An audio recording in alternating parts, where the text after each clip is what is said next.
$10,000 is invested at 8% annual interest compounded quarterly. What is the balance after 6 months? So first of all, how many periods per year means compounded quarterly?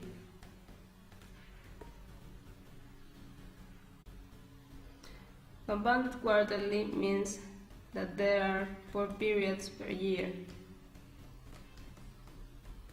Now, since the principal is invested at 8% annual interest compounded quarterly, what's the interest rate per period?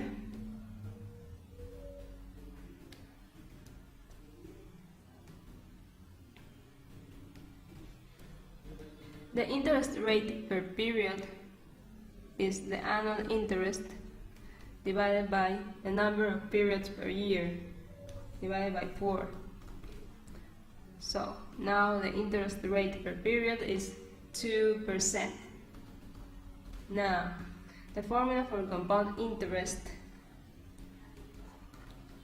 for the balance or final amount is principal times 1 plus the rate raised to the time.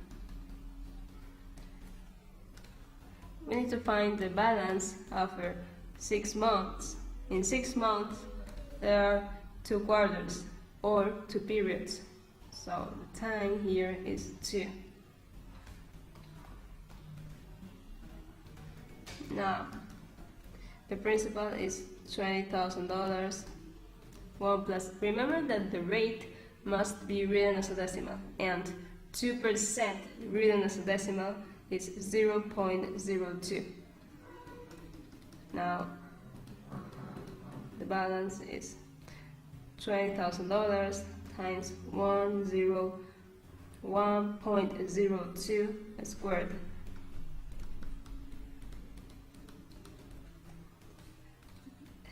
This can be written as 1.02 times 1.02, and I can write them both as fractions.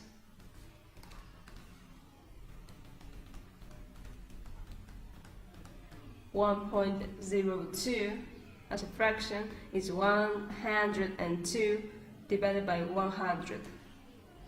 Now we can cancel 0 and zeros here, again zeros and zeros here.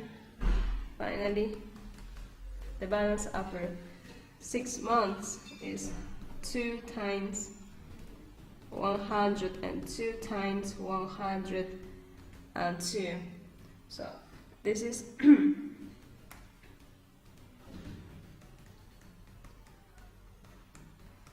402,000 and 20 and 1, 4401.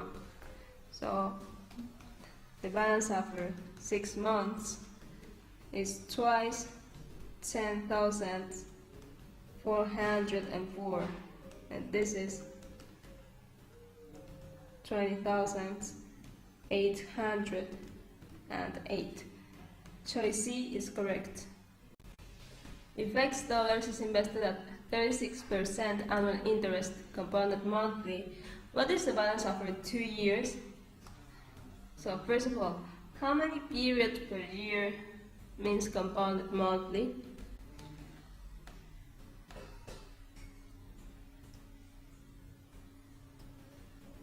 So compounded monthly means that there are 12 periods per year.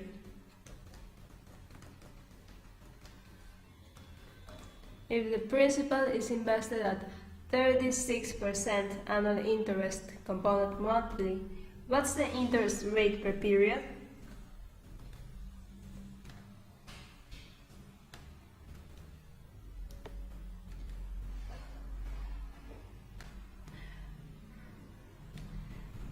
The interest rate per period is the annual rate divided by the number of periods per year,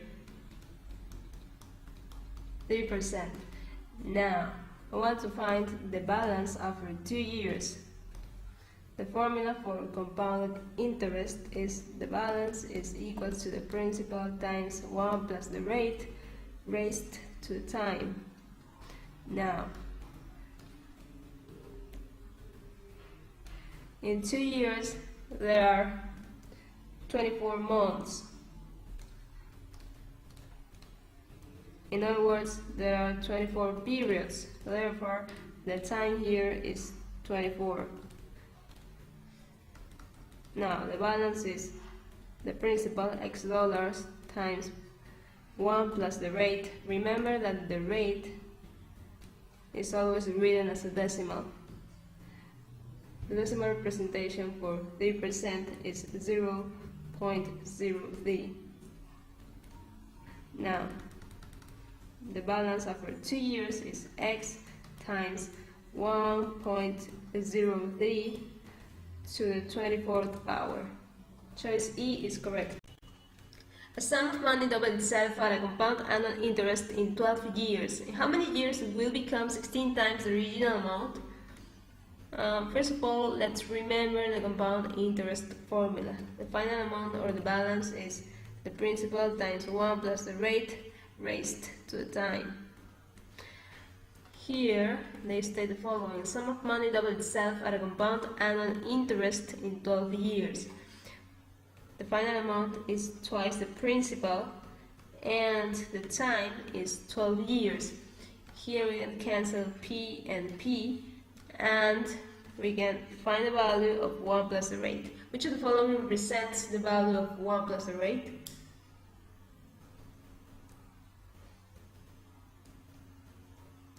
So, 1 plus the rate is equal to the 12th root of 2, or it can be written as 2 raised to the 1 over 12.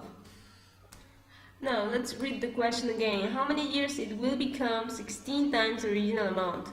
So, the final amount now, or the balance, is 16 times the principal. 16 times the principal is the principal times 1 plus the rate raised to the number of years. We need to wait. Let n be that number of years. We need to find the value of n, because they are asking in how many years it will become 16 times the original amount. So here we can cancel again P and P. Now, 16 is 2 to the 4th power, and remember that 1 plus the rate is 2 raised to the 1 over 12. This is raised to the n. Now we have that 2 to the 4th power is equal to 2 to the n over 12. This is an exponential equation, and here the exponents must be equal. Therefore, 4 is equal to n over 12.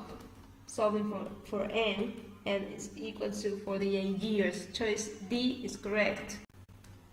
Drew deposited Y dollars into a new account that earns 7% annual interest, compounded annually. 1 year later, Drew deposited an additional Y dollars into the account. If there were no other transactions, and if the account contained X dollars at the end of the 2 years, which of the following expresses Y in terms of X? So, first of all, at the beginning, Drew had Y dollars into that account, and the rate was 7% annual interest, compounded annually. At the end of the first year, which of the following represents the amount of money Drew had into that account?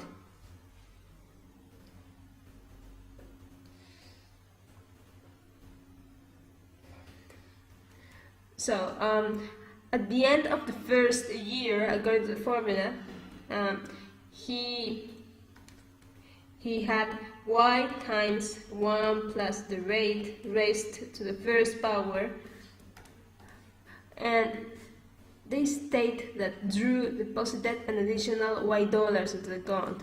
So this must be its quantity plus another Y dollars.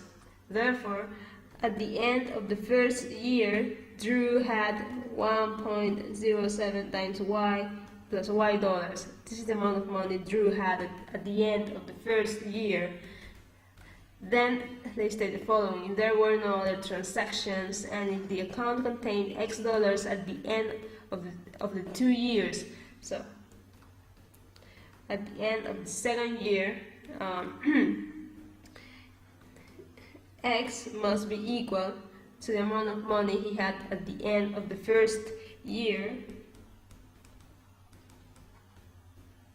times 1 plus the rate raised to the first power, because from the first year to second year there is just 1 year of difference.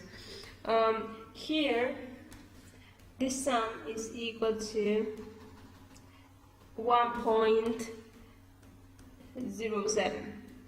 Now X is equal to 1.07 squared times y plus 1.07 times y. We want to find y in terms of X. Therefore, here we can factor y. It is y times 1.07 squared plus 1.07. And this is equal to X. Finally, solving for y must be equal to X divided by this. Choice D is correct.